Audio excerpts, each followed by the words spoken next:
Well, hello there. How is everyone? I hope you're all well. You amazing, beautiful, wonderful people. The riots are still going, and the people involved in the riots seem to be getting younger and younger as time progresses. We've seen some people finally go into prison, which we're going to speak about in a second, and we know that there's more people seemingly on their way. Now, this is video 3 of 3 today, so if you've missed the first 2, go check them out after this one. You're looking absolutely amazing, by the way, and let's get straight into the meat and potatoes as we go down the route of 12-year-olds rioting. Yep, that's what we've got here. So UK riots, 12-year-old boys become youngest people convicted over the disorder. Now look, I'm all for, punishing all of the people who are involved in the violent protests. 100% people should be held accountable for the violence, and if you are trying to incite violence as well, absolutely. This isn't going to help things, doesn't make things right, doesn't make things better. In fact, what it does, and what people need to wake up and open their fucking eyes about, is that this kind of behaviour means that the real issues and what is really causing these problems is being hidden behind this mass hysteria, what it's now becoming, because that's what it is. It's fucking mass hysteria. They're just going around now and just burning shit and smashing shit up for the sake of it. And you've got parents who are obviously now getting their children involved in it as well. These young children are seeing what's going on. Now, you pull up a 12-year-old kid and sit them on a chair and say, right, son, or I don't want to make out like a girl couldn't do it, but right, kid. So what are you doing and why are you doing it? Why would those children, what would their excuse be?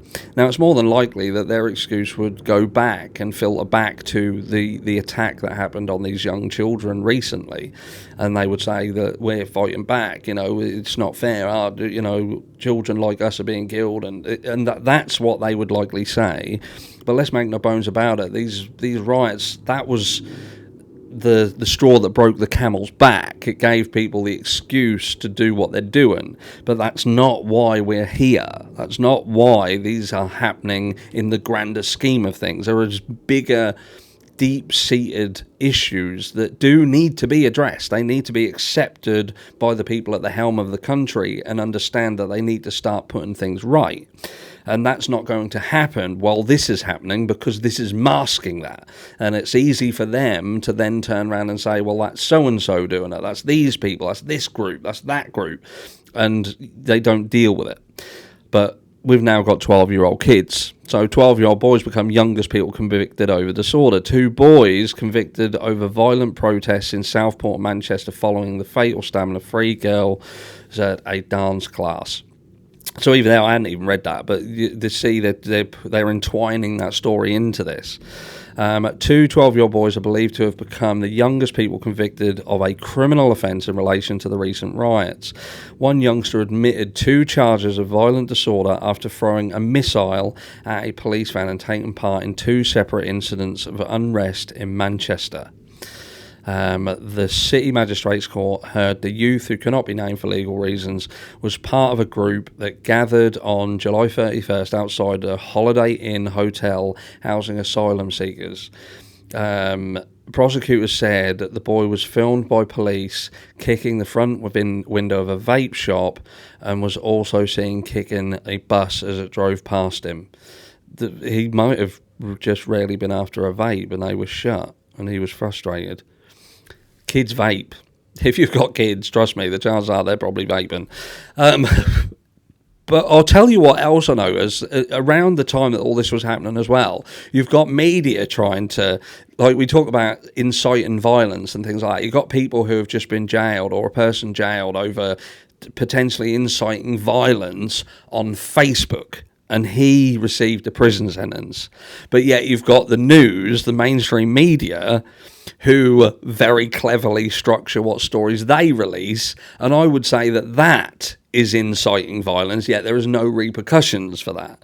Like, around the time that this specific thing was happening, you've got the mainstream media who are talking about asylum seekers waiting lists and how the government needs to do better in order to house them, and they need to shorten the waiting times, and it's not good enough, which is going to immediately make people think, well, hold on a second, there are homeless British people, there are people in Britain who haven't got a house, can't get a house, and if they're in rented accommodation right now, and because of the landlord rates and taxation that is going up, if the renter, the landlord, decides to sell the property out from under the tenant, because they now don't have any protection against that, because they've scrapped that, and they probably won't be able to get another place, so you'll end up with them homeless as well. And yeah, it's a fucked up mess. And that's what's going to cause more and more anger and upset. Anyway, I digress. You know what I'm talking about.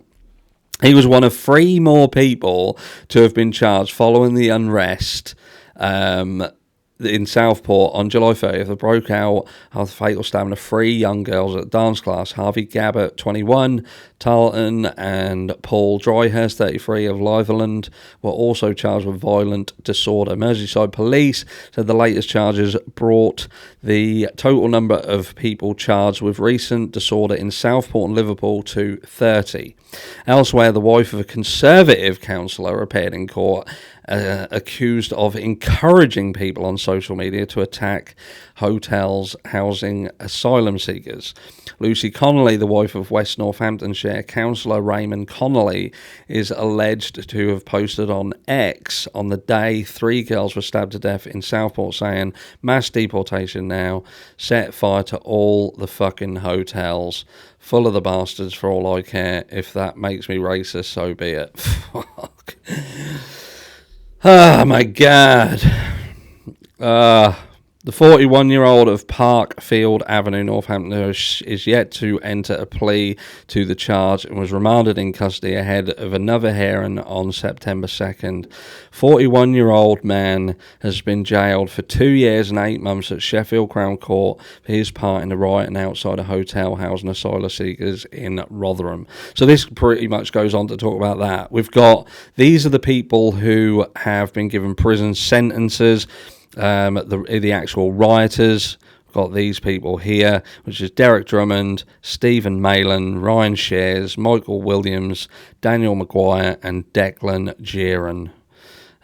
So there's some of the people who have already received prison sentences, and we've got 7 men here that are looking to be sentenced again.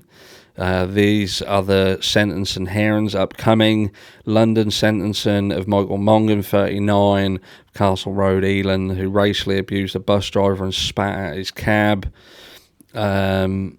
Racially abused a bus driver and spat at his cab.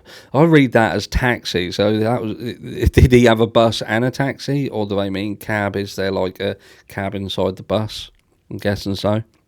3 men are to be sentenced after disorder in Plymouth on the 5th of August.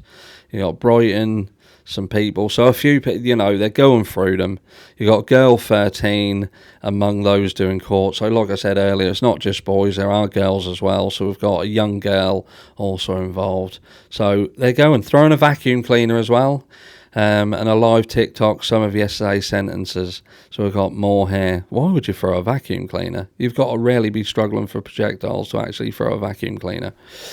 But I suppose the message here is, look, this violence and these riots are not going to help. They're not going to do anything. And if you're someone who is getting involved in the actual violence and the protesting, then you're a scumbag.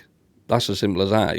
You're an idiot scumbag, and that's not how you fix things. It's not how you fix things. It's not how you get things fixed. And if you think this is going to fix things, then you are an idiot, because it absolutely is not. And in fact, what this will do is allow, as aforementioned, these kind of things that are the root cause of these issues to continue, because you're giving an excuse for the real issues not to be dealt with, for people not to hold their hands up and say, look, we fucked up here and we need to do better, we need to change this, and this, because you are giving them a conduit of blame. And that's what you're going to see continuing. Let me know down below what you think, and I'll catch you all in the next one.